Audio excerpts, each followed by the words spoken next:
नमस्कार, मैं रोमी केरनी और आप जुड़ चुके हैं द न्यूज नाउ के साथ।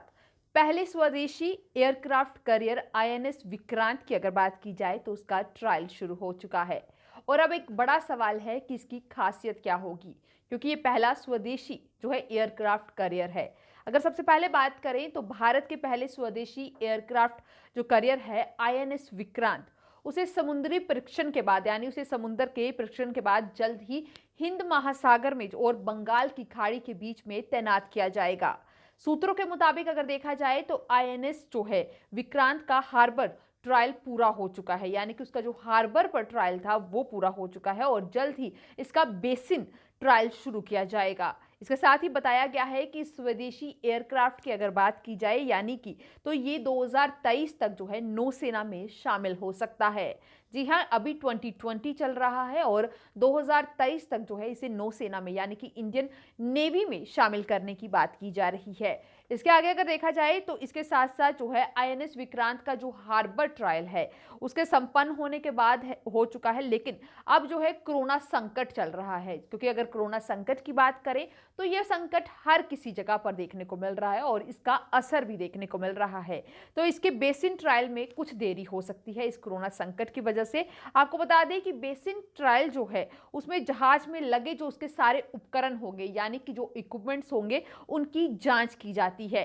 कि जो भी जितने भी इक्विपमेंट्स हैं वो किस तरीके से वर्क करेंगे और उनकी पूरी जांच की जाएगी और इस बात का आंकलन किया जाएगा, यानी कि इस बात को जांचा जाएगा कि क्या जहाज जो है वो समुद्र में उतरने के लिए सक्षम है या नहीं है। बेसिन ट्रायल के दौरान जो है उसे पूरा टेस्ट किया जाएगा, उसके हर एक इक्विपमेंट की जांच की जाएगी, उससे पता लगाया जाएगा कि क्या अभी जो है इसे समुद्र में उतारने के लिए ये बिल्कुल सही समय है या नहीं है। इसके साथ ही आपको बता दें कि भारतीय नौसेना ने यह भी कहा है कि इसे पूर्वी समुद्र तट पर विशाखापट्टनम में तैनात किया जाए करना चाहती है। जी हाँ, इंडियन आर्मी की तरफ से ये एक बयान आया है कि वो विशाखापट्टनम में जो है इसे तैनात करेगी। वहीं रूस से खरीदे गए aircraft carrier INS Vikram Aditya की अगर बात की जाए तो उसे पश्चिम समुद्र तट पर जो है कारवर में तैनात किया जाएगा। जी हाँ, उन्होंने ये भी कहा है कि जो रूस से खरीदा, क्योंकि ये अगर बात की जाए आईएनएस विक्रांत की तो ये पहला स्वदेशी जो है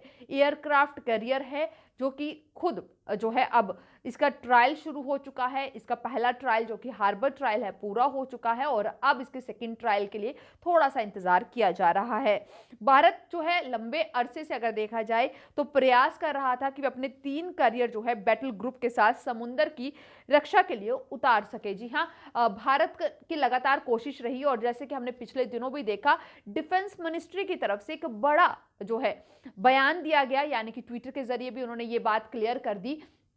कि जो स्वदेशी चीजें हैं यानी कि डिफेंस के अंदर काम, यानी कि तीनों जो हमारी इंडियन आर्मी है, इंडियन एयरफोर्स है, इंडियन नेवी है, अब कोशिश की जाएगी कि जो बाहर से हम इंपोर्ट करते थे चीज़ें यानी कि जो इक्विपमेंट्स थे वो इंपोर्ट करते थे वो अब भारत में ही जो है उन्हें बनाया जाएगा। उसके लिए एक बड़ा पैकेज की अनाउंसमेंट की गई थी और अब जो है ये तैयारी जो है कहीं ना कहीं देखने को मिल रही है और अब ये सपना यानी कि स्वदेशी सपना जो कि एक समय अगर देखा जाए तो चलन में भी है और वो कहीं ना कहीं पूरा होता हुआ नजर आ रहा है। आपको बता दें कि करियर बैटल ग्रुप में एयरक्राफ्ट करियर के साथ कई दूसरे जो हैं जंगी जहाज यानी कि जो लड़ाकू जहाज हैं, हेलीकॉप्टर्स हैं और सबमरीन का एक बड़ा बेड़ा जो है वो रखा जाता है और ये जल्द ही हमें 2023 तक देखने को मिलेगा। अब इसकी खासियत की बात करेंगे कि आईएनएस विक्रांत की खासियत क्या क्या है। सबसे पहले अगर बात की जाए आईएनएस विक्रांत की लंबाई की तो 262 मीटर की जो है इसकी लंबाई है।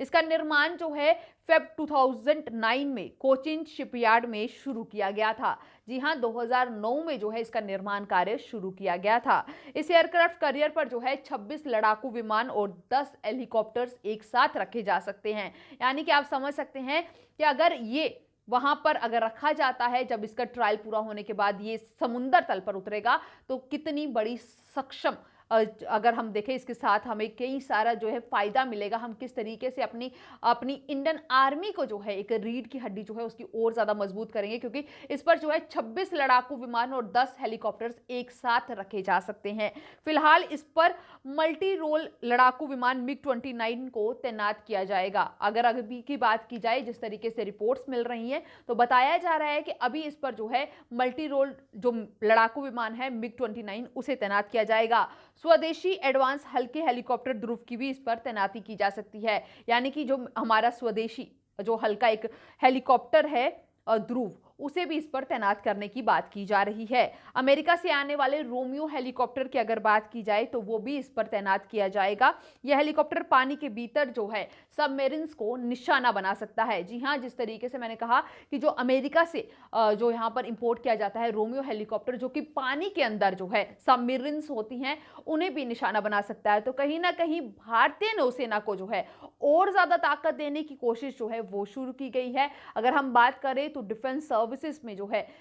देखा जा रहा है कि उन्हें और ज्यादा जो है स्ट्रांग बनाने के लिए कई कदम उठाए जा रहे हैं, और इसके चलते जो है एक बड़ा फैसला लिया जा रहा है कि अब 2023 जो है तक जो है आईएनएस विक्रांत को समुद्र तल पर उतार दिया जाएगा। तो ये थी इसकी कुछ खासियतें, और किस तरीके से जो है लगातार जो है सुरक्षा बलों का बल बढ़ाया जा रहा है, उसके लिए कई ढेर सारे कदम उठाए जा रहे हैं। तो आप भी बने रहें द न्यूज़ नाउ के साथ बाकी अपडेट्स के लिए।